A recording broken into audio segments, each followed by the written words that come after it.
characters, the main antagonists. But that's not necessarily so. In the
Why, hello there YouTube and welcome back to 31.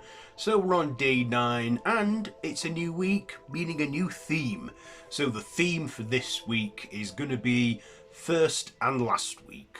So basically, it's going to, these films that I'm reviewing for this week, one day I'll review the first installment of a horror movie franchise, then I'll review the next day its last installment.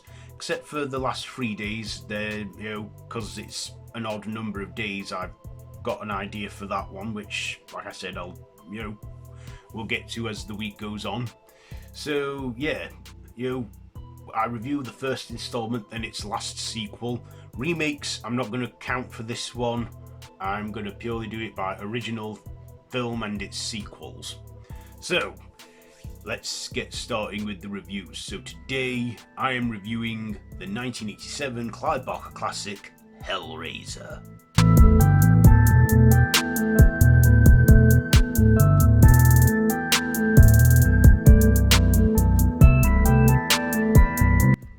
So this is written and directed by Clive Barker and stars, of course, Claire Higgins, Chapman, Ashley Lawrence with Doug Brandley. So this is a Brit horror movie, by the way, where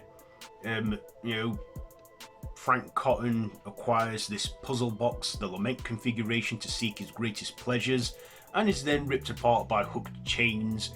And then his brother Larry, with his wife Julia, who had an affair with Frank, and Larry's daughter Kirsty Cotton, move into his house, and during the move Larry cuts his hand and drips blood on the floor where Frank was killed, unknowingly reviving and resurrecting him through this realm that he was taken to, where he finds Julia, and she slowly feeds him pure blood so that he can regenerate and grow back. But then Kirsty, of course, she finds the puzzle box and summons these creatures called Cenobites, led by, at the time he wasn't actually called Pinhead, he was called the Hell Priest, or the lead Cenobite, played by Doug Brandley. And basically Kirsty makes a deal with them, giving them Frank Cotton, who escaped them, in exchange for her life. And of course, Frank takes his brother's skin, and then of course the Cenobites come, take Frank, they kill Julia, and Kirsty, she escapes the Cenobites by putting them back in the Hell dimension. So that's the story there. So what did I like about this one? Well, here's, like I say, a fact there. Pinhead wasn't actually called Pinhead until the third movie, because, like I said, he was known as the Priest, or the lead Cenobite. He didn't actually acquire that name until fans called him that, Pinhead. Clive Barker originally hated it, but over time he took to that name, and that's how his name became known throughout the rest of the series.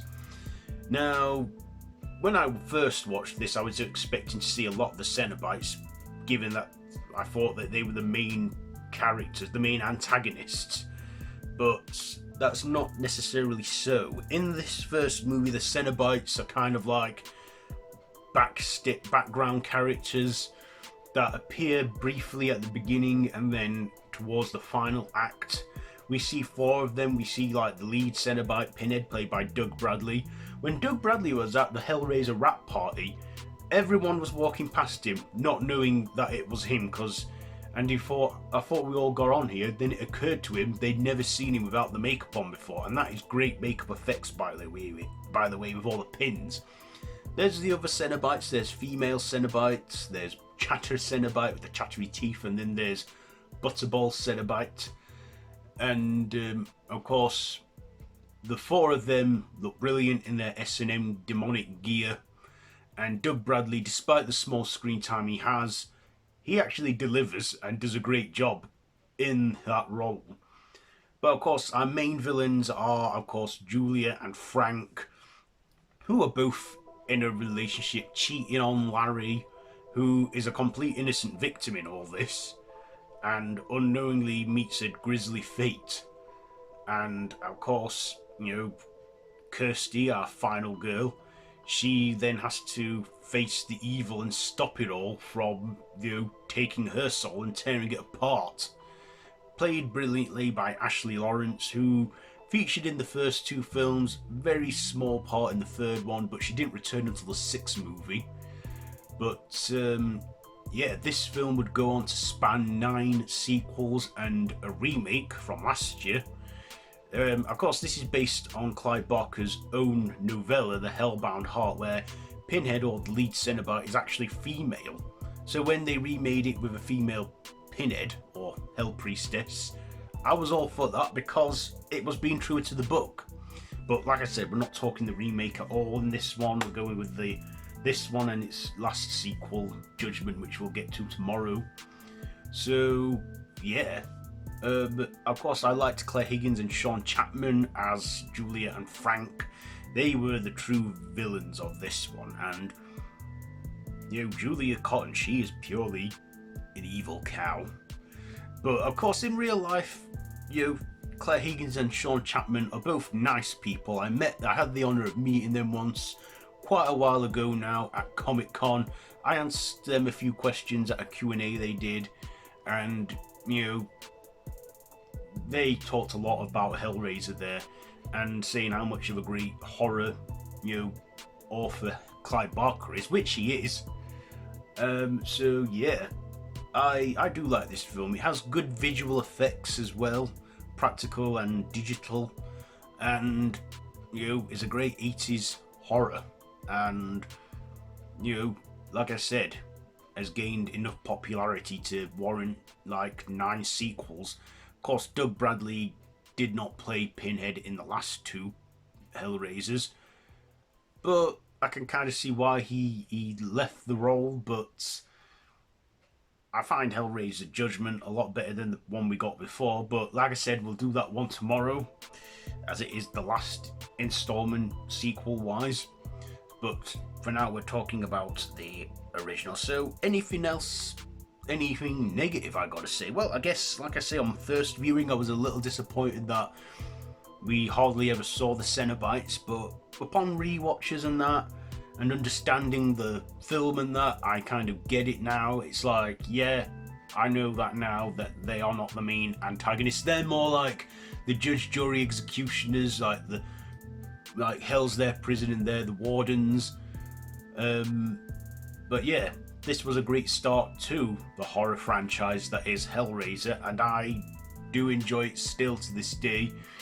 I'd say the first 3 are the best 3, and the remake from last year, but yeah, this one definitely one of the best ones. So what am I going to give Hellraiser, the original?